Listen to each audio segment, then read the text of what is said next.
ibihe byiza kuri mwe mwakoze subscribe. Uyu ni umuhungu w'abanyarwanda Jay Skizzo wamipanga icyogere mu nkuba, umwami w'abagore. Abanyarwandakazi mbanje kubasuza mbifuriza amahoro y'Imana nyagasani gukomeza kubana namwe aho muherereye hose. Magingo aya ngaya rero ndi kumwe n'umugabo bita Sibomana Emmanuel, umwe mu bagabo bujuje miliyoni y'abafollowers ku rubuga rwa Instagram, ariko bakomoka mu Buhinde na Bangladesh. Ni wowe bivuze? Oya, yewe none se kariko nanjye nabibonye. Wabonye he handitse ngo Buhinde? Twaragendaga tugasacinga. Ubwo twahuriye ku isoko rero. Oya, twaragendaga tugasacinga tugasanga ni Bangladesh mu Buhinde. Ubwo twahuriye mu Buhinde. So, Emma, mboro twize ukuri. Ubundi byagenze gute kugira ngo ugire miliyoni y'abafollowers, ariko noneho unahishe like zawe? Nyine reka ngusabane. Subiza. Mbere na mbere ndashimira itangazamakuru kugira ngo ugire intambwe ugeraho itangazamakuru. Yaba ari umuhanzi, yaba ari umukinnyi wa filime, umukomediye, nta hantu wagera adafashijwe n'itangazamakuru. Bure bavuga ko ku meza yo gusesenguza imbere y'itangazamakuru niho ibiryo by'umuhanzi byarurirwa. Nuvuga ngo abanyamakuru bagiye bampa ibiganiro kuri radio, kuri televiziyo, abandika social media, ngira amahirwe of course nge nize iby'imbuga nkoranyambaga. Ukurikirwa n'Abahinde. Batse nshambwe ijambo se.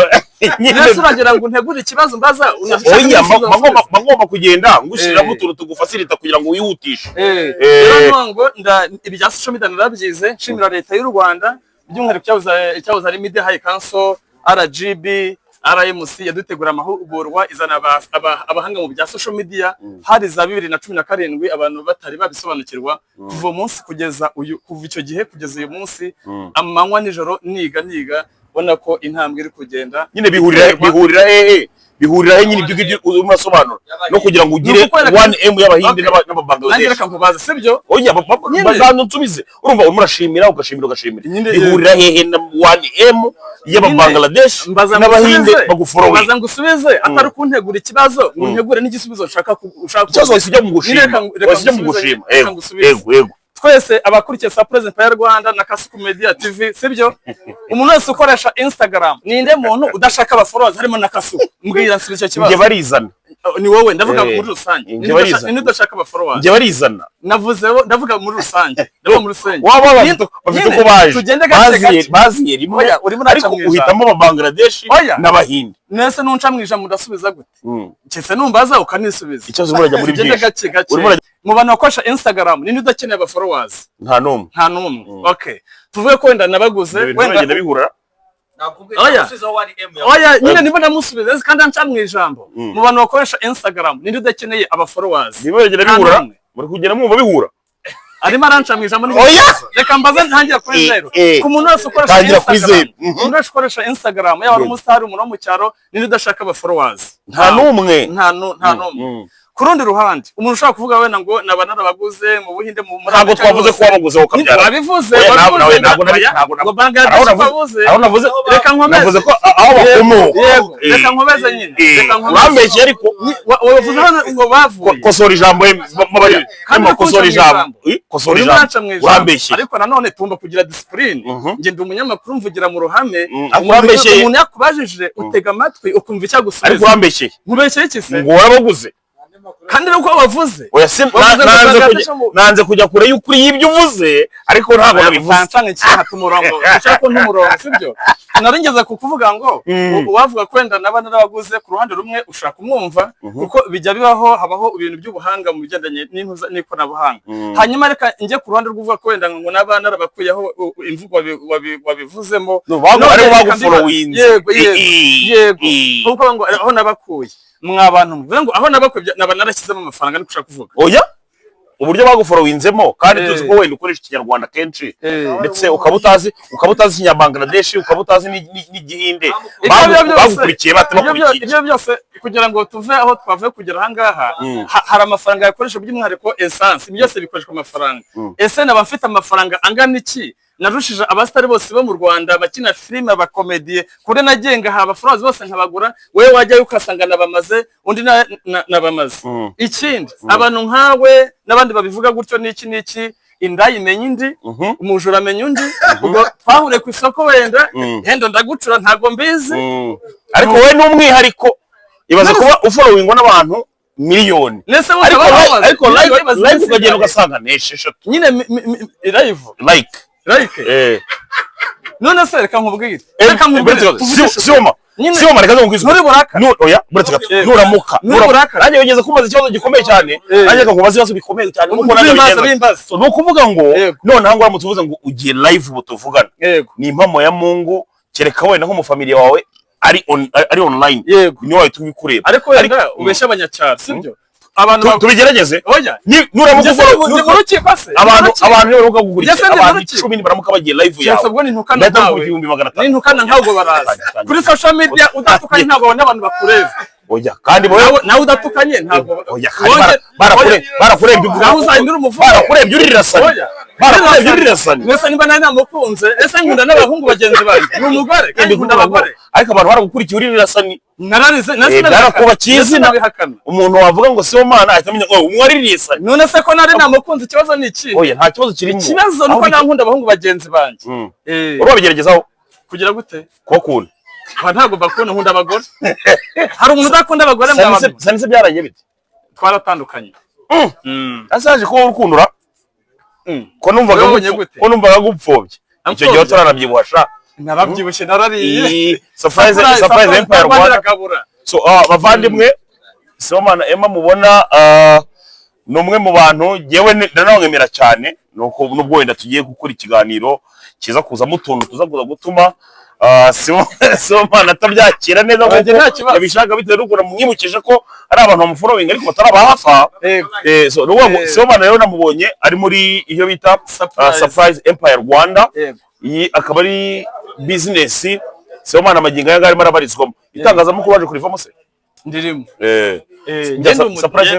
Surprise Empire se byaje kuza gute nabyo ukavuga itangazamakuru ndashimira umuyobozi mukuru abantu barimo baracuranga batobaririho gato ni amahirwe nagize nk'uko n'umuntu wese aba asengera kugira amahirwe yarampamagara kugira ngo adukorane ni icyizere yangiriye nicyo nishimira niwe waje kumamagara nditaba kandi ni umugabo w'imfura nta muntu utamwitaba nk'uko nawe wamwitabye so no kuvuga ngo Surprise Empire Rwanda ikabikora ikirere Surprise Empire Rwanda ifasha abantu ni intumwa ifasha abantu gusebura bagize anniversaire abagize ibirori kujya gushimira umuntu wakugiriye neza wabyaye n'ibindi biro bifite aho bihuriye n'ibirori uradutuma tukagutumikira hanyuma urabizi ko nk'uko ikigo cy'igihugu cy'ubuzima RBC giherutse gutangaza by'umwihariko umwaka ushize ubushakashatsi bugaragaza ko nimba hagati ya 4 na 5% by'abanyarwanda bafite ibibazo byo mu mutwe urabizi hari abantu hanze ngaba bafite isolation depression n'amafaranga afite ariko usanga afite agahinda gakabije rero iyo umuntu umweretse urukundo ko hanze ng'abantu babuze abantu bereka urukundo rero iyo utumye Surprise Empire Rwanda tugatungura umuntu wawe twamushyira ururabyo twamushyira keke n'izindi mpano waduhaye yongera kumva abaye umuntu uko hari abantu bisanga bameze nk'igiti kimwe ku musozi kandi uzi ko nta giti kimwe kigira ishyamba igiti cyifuza ko kire ibindi biti bibe ishyamba hari abantu bisanga bameze nk'abari mu butayu kandi bari mu bantu ugasanga nta muntu umutekerezaho rero iyo utekereje umuntu gatuma Surprise Empire Rwanda tukagutumikira byongera umunezero ubonye ko uriya mubyeyi twasuye uyu munsi kwaje kubona rwose ibyishimo biramurenga budget abari nkangahe kugira ngo nibura muvuge ngo mugiye gukora surprise umuntu nta budget nwango waba uruwa mikoro yo hejuru waba ubushobozi bwose twabukoresha rwo dutuma mu cyaro cyane cyane nk'abantu baba bibereye Kigali gatuma ku mubyeyi wawe uri mu cyaro ari guhinga mu kabande ibyo biterwa bitro kuri wowe ushaka kudutuma ushaka ufite miliyoni ushaka ufite 50 200 tugenda amafaranga uduhaye turakoresha nkuko wabitubwiye bitewe nuko twicaye ku meza y'ubusesenguzi cyangwa y'ibiganiro tukaganira nta muntu uhejwe rero yego ahubwo nawe umunsi muzadutume ugasengera ya celebrikira umukunzi wawe ugiye gutera ivi wagiye gutera ukuntu mbona ubuzima ari buto ubona kwirwa celebrikira uzicwa niki mushaguza ibintu biri hano hanze wowe ubaye utanabyemera ko Wizera Imana Imana rero yaduhaye imyaka 70 yo kugira ngo tubeho ubu ngubu 22 niba atari n'umwe uratangira guhangayika ubu ufite 60 uretse gato twagiye Emma uri muri kwa radio muri minsi nakoze ku maradiyo atandukanye n'amateleviziyo atandukanye. Ubu ngubu wakoraga ku yihe? Ubu nubatse radiyo yanjye kubera ko leta y'u Rwanda ishishikariza urubyiruko kwihangira imirimo. Nashinze radiyo bayita Global Vibe Radio, nshinze ikinyamakuru Global Vibe News online of course. Ngira ngo n'ibitangazamakuru mpuzamahanga mvuze ko bitangaza ko bigiye gufunga imiryango akaba kuri FM. Iri kuri TuneIn? Iri online ntabwo nyine iri kuri TuneIn. Oya. Urabona ngo radiyo yanjye ngo iri ku application kandi ngo mugende kuko so mana byonyine ukurikirwa n'abahinde. Abo bahinde se nibuzajya kuvuga ngo bajye gukurikira. Ibyo nibyo urimo uranyangisha abantu. Mfite igikundi Imana yashyizeho wabanyangisha. Nuko wajya kubabwira oya rwose ntabwo nkwanyisha bavuga ko mupfanwa n'abapfuye abantu bankunda bakunda Sibomana wa original. Oya soma impamvu yamungu nanjye urukundo ngukunda abane sinzi kabisa urumwe mu bantu b'abanyamakuru nkunda pe byanyabyo uri mu bantu mfollowing ariko nizere ko utankunda byandi byateye by'abatinganyi ariko ukomeje kubigaruka cyane ushobora kubikora se ushobora kubikora waramfashe se oya si wavuze sani se umugore sani n'umugabo nyine iri kuvuga ngo ukomeje kubigarukaho cyane hano uko bibaho hano uzi ko rimwe uzabivuga ugahita gushidara bazatumushidara urankunda ngomba kugusobanuza ibyo ushatse kuvuga oya jewe magira ngo ngusobanure karakanyuze mu gakunda nko munyamakuru rimwe bazagushinja harassment abo bantu bazagushinja harassment nangere ko byarubuze oya gukomeza kugenda ubagarukaho cyane nangere ko kandi biriya ngo nibivukana oya ese ko ngo urankunda kandi ngira ngo bibe clear karakanyuze mariko dukomeze ubu rero agiye kurakara kasuku oya umuraro rwose soma kuri izi mbuga nkoranyambaga hamaze iminsi harimo aragenda hacicikana ibintu by'amavideo y'ubwambure n'ejo bundi hari umuhanzi batungitse hanze rwose hari n'abagenda bavuga ngo bageze aho ngaho bareba ngo n'ubwoya bwo mu kabuno iyo video nayo yakugezeho maze iminsi ndi busy mu bikorwa bya Surprise Empire Rwanda kuko turi muri gahunda yo gutumikira abakunzi bacu n'uyu ngubu turi hano harya hano batubwiye ko ni muri Kamonyi rero maze iminsi ndi busy muri ibyo ngibyo ariko hari ukuntu numva binyura mu matwi ntago ndabibona ariko nanjye ndabyumva nk'umuntu wakumvuga nkwembaga nuko maze iminsi ntugiye mu bikorwa bya Surprise Empire Rwanda. Ubona ari iki kibitera se kugira ngo maginga aya ngaya abantu batangire kujya biyandarika benda ku kageni kugeza n'ubwo babishyira online? Uyu munsi ngira ngo urabizi ko abakunze kugaragaho n'ibyo bintu n'abantu b'abajene abasore bakobwa rimwe na rimwe bigeze bavuga ngo nimba aruha kwica runaka ngo kwica ikibimutera ibintu nk'ibyo ngibyo.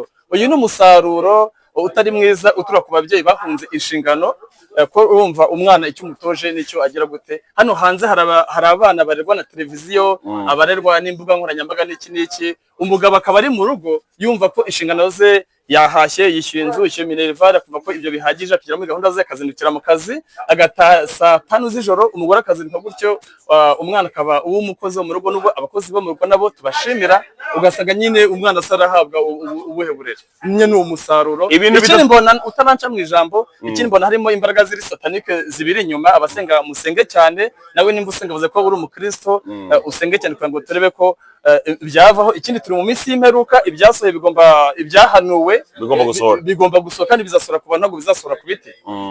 So ibintu bitatu imbuga nkoranyambaga zakumariye zatumye menyana n'abantu harimo ab'umumaro n'abatarimo ab'umumaro byatumye menyana n'abantu nka bagasuko ubwo ndi mubaye nawe hibwiriza oya ubwo ndi mu mumaro cyangwa batarabo wowe uri mu cyiciro no ndi kukubaza wowe nyine wowe uri mu cyiciro agose kubaza wowe okay unjewe uri umumaro kuri platform birakoze cyane nibyo ngibyo twagiye ego nyine ikindi umuntu ashakiraho imibereho gushakaho ubuzima gushaka amafaranga connection ikindi zigatuma tumenya amakuru hirya no hino nubwo tubonamo nayibihuha fake news ikindi turinda twungura ubumenyi umuntu ashobora kuhigira ko biterwa nabo followinga Bibiliya iravuga ku bakristo ngo byose ngo ndabyemera ko siko bingirira umumaro nge mpitamo ibingira umumaro nkahitamo abo followinga banyinsipira kugira ngo ntegure ejo hanjye hazaza harahongeze kuva nabitangiye kugeza no munsi kandi